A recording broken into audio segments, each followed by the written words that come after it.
guys, I'm back with another video. Like I said, I would be back talking about my experiences during my last year of my nursing program that was cut drastically by the pandemic.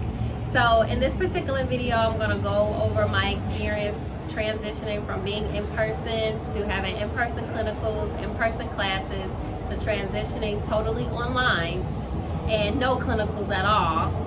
So during quarter 6 is when it happened for me, the start of the pandemic, the start of the school deciding that we would no longer be in person and we would transition fully online.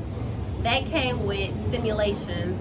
So I'm pretty sure by now a lot of you are all familiar with the simulations now. They are basically these online things that you do with these certain topics and areas of interest depending on what rotation you're in, and you have these things called virtual simulations. Now they're fun because they're very interactive and you can click and hear certain responses and kind of like go through a whole case of a situation that may happen, and you get to get feedback from the simulation. You have to do reflections on the simulations, and you get feedback from your clinical instructor based on how well you did, and you have to get a certain grade. So for me, I felt like, bugs, be quiet. Sorry guys.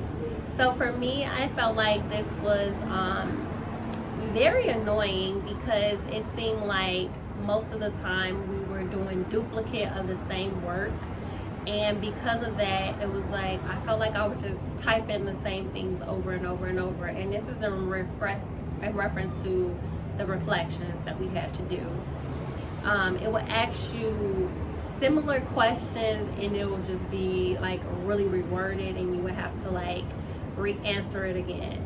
So I felt like that wasn't a good use of my time. Also, with the virtual simulations, it's not real life. It's only made to somewhat mimic a real life situation. And by working in the field now as a nurse, I really can see how stupid it was. And it's no offense to these people who make these software and these programs.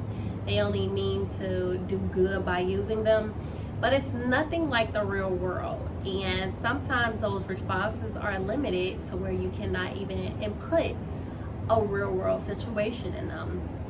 So I guess for what it was worth during the time with what we had, it worked, but I feel like it made me work 10 times as harder, because on a given day you will go to clinical and you would spend maybe 8 to 12 hours on average, depending on what school you're at. We stayed about 8 hours a day once a week.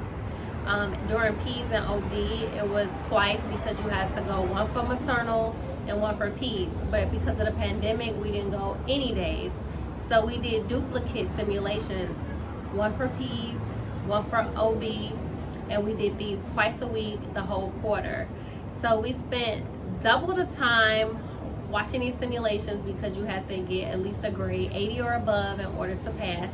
So that means that if you didn't click the right prompts through the first time around, that you had to do the simulation over. So of course the instructors thought this was cool because they're like, oh, the more you do it, the more you're learning. But then in my mind, I'm thinking like, well, I have to study and I have to do other assignments that are actually graded versus pass-fail, because our simulations were pass-fail. So I just felt like it wasn't a great use of my time to try to sit through those and do those for hours on end. And like I said, I'm a real nurse now, so they're not even close to how real life is sometimes. But that's neither here nor there. They're a great supplement to your learning experience, and that's why they were used. So during quarter 6, that's what we use. We use virtual simulations for maternal and Peds. And yeah, it was cool for what it was worth. And I'm gonna leave it at that. So that's it for this video. If you have any questions, feel free to comment below. If you have any suggestions for other content that you want me to discuss, please drop that in the comments as well. And if you're a first-time person here, welcome. And if you're a returning subscriber, thank you. I'll see you soon, guys. Peace.